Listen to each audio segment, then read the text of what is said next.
Market లో invest చేసి మీ డబ్బులు డబుల్ చేసుకోవాలనుకుంటున్నారా? విజయవాడలో జరిగే సుందరరామిరెడ్డి గారి లైవ్ సెమినార్ కి అటెండ్ అవ్వండి. కుక్కర్లో ఉడికించాడు, రోట్లో దంచేశాడు, చెరువులో విసిరేశాడు. ఇదేదో తినే ఆహారం కాదు, ఓ భర్త చేసిన కిరాతకం. కుక్కర్లో ఉడికించిందేంటో తెలుసా? తన భార్య మృతదేహాన్నే మళ్లీ రోట్లో దంచాడు. ఆపై ఏం తెలియనట్టు నాటకమాడి పోలీసుల వద్దకెళ్లి ఫిర్యాదు చేశాడు. ఆ దుర్మార్గుడు చేసిన పనిని తలుచుకుంటేనే ఒళ్ళు గగుర్పొడుస్తోంది. భార్యను చంపడానికి ముందు అతడు ప్రాక్టీస్ కోసం కుక్కను కూడా చంపినట్టుగా తెలుస్తోంది. హైదరాబాద్లో జరిగిన ఈ దారుణ హత్య కేసులో సంచలన విషయాలు వెలుగు చూస్తున్నాయి. భార్యను ప్రాణంగా చూసుకోవాల్సిన ఆ భర్త ఎందుకంత కిరాతకంగా చంపాడు? ఎలా దొరికిపోయాడు? ఈ హత్య వెనుక అసలు కథేంటి?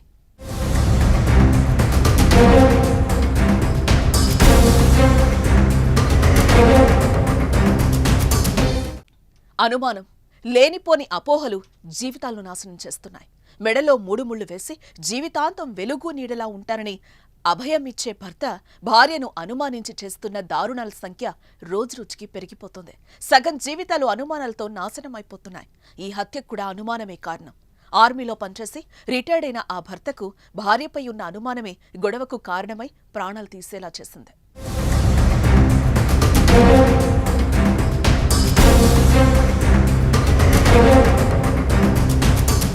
మెదక్ జిల్లా తూప్రాన్ మండలం దండుపల్లికి చెందిన వెంకటమాధవికి ఆంధ్రప్రదేశ్లోని ప్రకాశం జిల్లా జేపీ చెరువుకు చెందిన గురుమూర్తితో 10 ఏళ్ల క్రితం వివాహమైంది. వారి అనుబంధానికి గుర్తుగా 2 పిల్లలు కూడా ఉన్నారు. గురుమూర్తి ఆర్మీలో రిటైర్ అయ్యాక ప్రస్తుతం డిఆర్డీఓలో కాంట్రాక్టు విధానంలో భద్రతా సిబ్బందిగా పనిచేస్తున్నాడు. కుటుంబంతో కలిసి రంగారెడ్డి జిల్లా జిల్లెలగూడలోని న్యూ వెంకటేశ్వర నగర్ కాలనీలో అద్దె ఇంట్లో ఉంటున్నాడు. 10 ఏళ్లుగా సాఫీగానే సాగుతున్న వారి జీవితంలో ఇటీవల కలహాలు మొదలయ్యాయి. అవే గురుమూర్తిలో సైకోని నిద్రలేపి వెంకటమాధవిని కాటికి చేర్చేలా చేశాయి.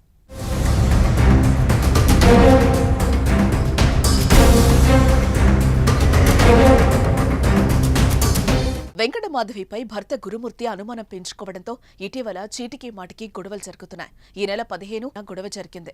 సంక్రాంతి సెలవులకు వెళ్లిన చిన్నారులను తీసుకొచ్చే విషయంపై ఇద్దరూ గొడవ పడ్డారు. అది చినికి చినికి గాలివాన్లా మారింది. అప్పటికే భార్యపై అనుమానం పెంచుకున్న గురుమూర్తికి ఈ గొడవ మరింత ఆగ్రహాన్ని తెప్పించింది. క్షణికావేశంలో గట్టిగా కొట్టాడు. 2 దెబ్బలకే మాధవి కింద పడిపోయి ప్రాణాలు కోల్పోయింది. ఈ హత్య నుంచి తప్పించుకోవడానికి పక్కా పథకాన్ని రచించాడు గురుమూర్తి.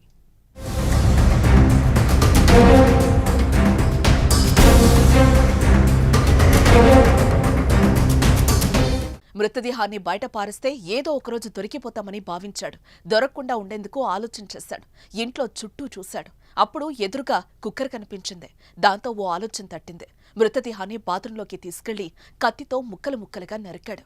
ఎముకల నుంచి మాంసాన్ని వేర్చేశాడు. దానిని కుక్కర్లో ఉడికించాడు. ఎముకల్ని దంచి పొడి చేశాడు. ఆ మొత్తాన్ని జిల్లెలగూడ చెరువులో పడేశాడు. అయితే భార్యను చంపడానికి ముందు ప్రాక్టీస్ కోసం అతడు కుక్కర్ కూడా చంపినట్టుగా సమాచారం.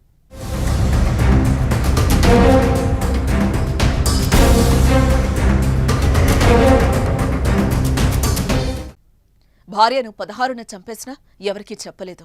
ఇద్దరి మధ్య చిన్న గొడవ జరిగి ఇంట్లో నుంచి వెళ్లిపోయినట్లుగా తన అత్తకు అంటే భార్య అమ్మకు సమాచారం అందించాడు. ఆమె ముందు ఏం తెలియనట్టు నటించి పోలీసులకు ఫిర్యాదు చేద్దామని సూచించాడు. అత్తతో పాటే కలిసి ఈ 18న మీర్పేట్ పోలీస్ స్టేషన్కు వెళ్లి ఫిర్యాదు చేశాడు. వెంకటమాధవి ఇంట్లో నుంచి వెళ్లిపోయినట్టు ఫిర్యాదు చేశాడు.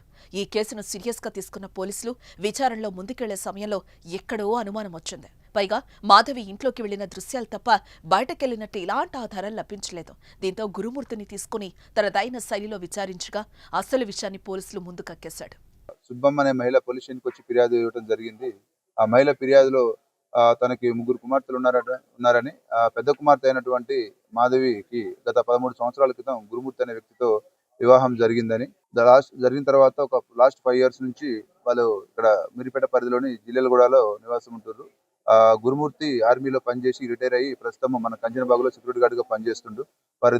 వాళ్ళకి 2 పిల్లలు సంతానము. ఇది 16/1/2025 నాడు కుమార్తెకు మరియు అల్లుడికి చిన్న గొడవ జరిగిందని, ఆ గొడవ జరగడంతో కుమార్తె ఇంటి నుంచి వెళ్ళిపోయిందని చెప్పి ఎవరికి చెప్పకుండా ఫిర్యాదు ఇవ్వడంతో ఆ ఫిర్యాదు మేరకు ఉమెన్ మిస్సింగ్ కేసుగా నమోదు చేయడం జరిగింది. అటు కేసు విచారణలో ఉంది. ఇంట్లో భార్యాభర్తలు సంతోషంగా ఉంటే పిల్లలు కూడా ఎంతో సంతోషంగా ఉండి ఆ ఇల్లు ప్రశాంతంగా సౌభాగ్యంతో వెళ్లివిరుస్తుంది. ఏమైనా సమస్యలుంటే కూర్చొని మాట్లాడుకోవాలి. కానీ లేనిపోని అనుమానాలు పెంచుకుని క్షణికావేశంతో చేసే పనులు ఆ కుటుంబాన్ని అంధకారంలోకి నెట్టేయటం ఖాయం. ఏదేమైనా భార్యను చంపి కుక్కర్లో ఉడికించడం చాలా దారుణమైన విషయం. ఈ హత్యపై మీ అభిప్రాయాన్ని కామెంట్ చేయండి. కుక్కర్లో ఉడికించాడు, రోట్లో దంచేశాడు, చెరువులో విసిరేశాడు. ఇదేదో తినే ఆహారం కాదు, ఓ భర్త చేసిన కిరాతకం. కుక్కర్లో ఉడికించిందేంటో తెలుసా? తన భార్య మృతదేహాన్నే మళ్లీ రోట్లో దంచాడు. ఆపై ఏం తెలియనట్టు నాటకమాడి పోలీసుల వద్దకెళ్లి ఫిర్యాదు చేశాడు. ఆ దుర్మార్గుడు చేసిన పనిని తలుచుకుంటేనే ఒళ్ళు గగుర్పుడుస్తోంది. భార్యను చంపడానికి ముందు అతడు ప్రాక్టీస్ కోసం కుక్కను కూడా చంపినట్టుగా తెలుస్తోంది. హైదరాబాద్లో జరిగిన ఈ దారుణ హత్య కేసులో సంచలన విషయాలు వెలుగు చూస్తున్నాయి. భార్యను ప్రాణంగా చూసుకోవాల్సిన ఆ భర్త ఎందుకంత కిరాతకంగా చంపాడు? ఎలా దొరికిపోయాడు? ఈ హత్య వెనుక అసలు కథేంటి?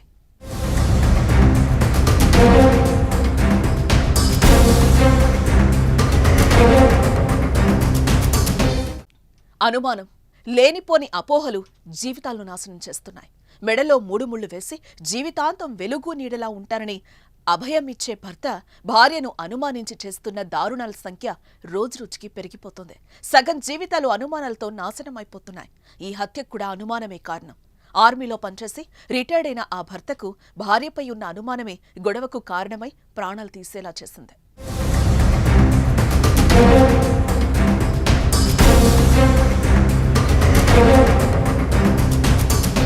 మెదక్ జిల్లా తూప్రాన్ మండలం దండుపల్లికి చెందిన వెంకటమాధవికి ఆంధ్రప్రదేశ్లోని ప్రకాశం జిల్లా జేపీ చెరువుకు చెందిన గురుమూర్తితో 10 ఏళ్ల క్రితం వివాహమైంది. వారి అనుబంధానికి గుర్తుగా 2 పిల్లలు కూడా ఉన్నారు. గురుమూర్తి ఆర్మీలో రిటైర్ అయ్యాక ప్రస్తుతం డిఆర్డీఓలో కాంట్రాక్టు విధానంలో భద్రతా సిబ్బందిగా పనిచేస్తున్నాడు. కుటుంబంతో కలిసి రంగారెడ్డి జిల్లా జిల్లెలగూడలోని న్యూ వెంకటేశ్వర నగర్ కాలనీలో అద్దె ఇంట్లో ఉంటున్నాడు. 10 ఏళ్లుగా సాఫీగానే సాగుతున్న వారి జీవితంలో ఇటీవల కలహాలు మొదలయ్యాయి. అవే గురుమూర్తిలో సైకోని నిద్రలేపి వెంకటమాధవిని కాటికి చేర్చేలా చేశాయి.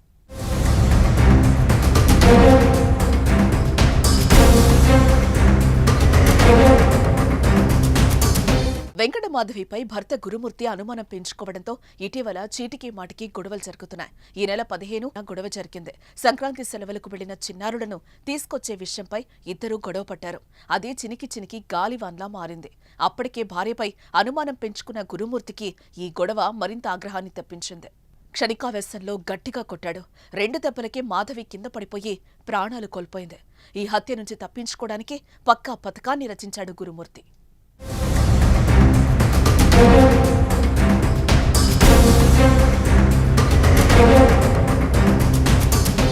మృతదేహాన్ని బయట పారేస్తే ఏదో ఒకరోజు దొరికిపోతామని భావించాడు. దొరకకుండా ఉండేందుకు ఆలోచన చేశాడు. ఇంట్లో చుట్టూ చూశాడు. అప్పుడు ఎదురుగా కుక్కర్ కనిపించింది. దాంతో ఓ ఆలోచన తట్టింది. మృతదేహాన్ని బాత్రూంలోకి తీసుకెళ్లి కత్తితో ముక్కలు ముక్కలుగా నరికాడు. ఎముకల నుంచి మాంసాన్ని వేర్చేశాడు. దానిని కుక్కర్లో ఉడికించాడు. ఎముకల్ని దంచి పొడి చేశాడు. ఆ మొత్తాన్ని జిల్లెలగూడ చెరువులో పడేశాడు. అయితే భార్యను చంపడానికి ముందు ప్రాక్టీస్ కోసం అతడు కుక్కర్ కూడా చంపినట్టుగా సమాచారం.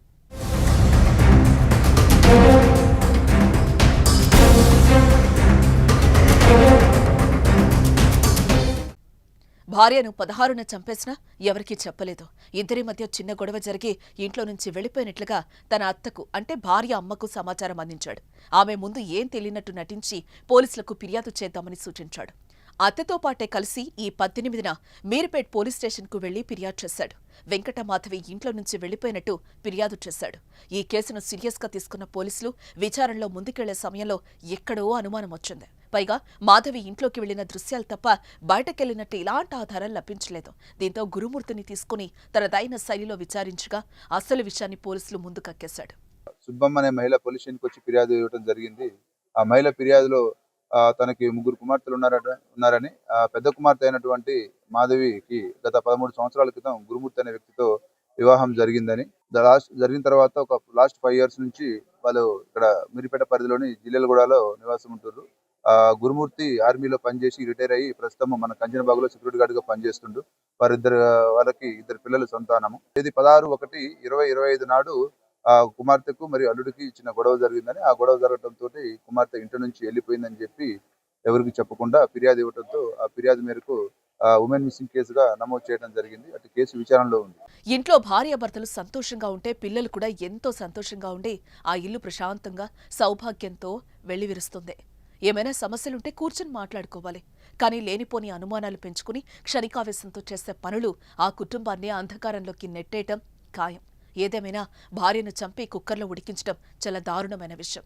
ఈ హత్యపై మీ అభిప్రాయాన్ని కామెంట్ చేయండి.